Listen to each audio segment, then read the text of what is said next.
नमस्कार शेतकरी बंधूंनो, पूर्वी ॲग्रो इंडस्ट्रीज कडून मी श्री तुलसीदास बावस्कर आणि आज आपण आलेलो आहे वरखेड येथील बागायतदार शेतकरी ज्यांनी यावर्षी केळी या पिकाचं नियोजन केलेलं आहे। तर त्यांनी हे किती हजार खोड आहे, त्यांना आपल्या पूर्वी ॲग्रो इंडस्ट्रीजच्या ग्रोग्रीनच्या किती बॅगा टाकल्या, संजीवनी अंपूलची पोंगा भरणी कशी केली, हे आपण आता त्यांच्याकडून जाणून घेऊया। दादा नमस्कार। नमस्कार। आपलं नाव सांगा। महेंद्रसिंह जसवंतसिंह राजपूत वरखेड।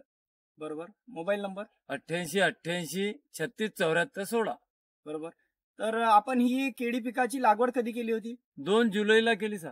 2 जुलै ते आज आहे 3 ऑक्टोबर, म्हणजे बरोबर 3 महिने झाले। बरोबर। तर किती हजार खोड आहे? हे 4000 खोड आहे। 4000 खोड आहे।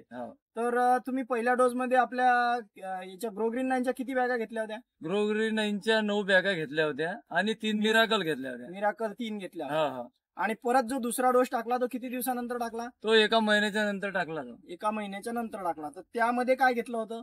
10 बॅगा ग्रीन9च्या आणि 3 बॅगा मिराकलच्या। 3 बॅगा मिराकल। तर हे दोन्ही डोस टाकल्यानंतर ज्यावेळेस पहिला डोस टाकला त्यावेळेस काय काय बदल जाणवले? आपलं केळीमध्ये एका प्रकारचा हिरवापणा आणि एकदम जोमानं वाढली केळी। जोमाने वाढली। ही टिश्यू नाहीये, म्हणजे कंदाची लागवड आहे। कंदाची लागवड असून देखील 3 महिन्यामध्ये एक डोक्याच्या वरती ही आता गेलेली आहे आणि बुंदा पण चांगला होत आहे। आणि संजीवनीची पोंगा भरणी कधी केली होती?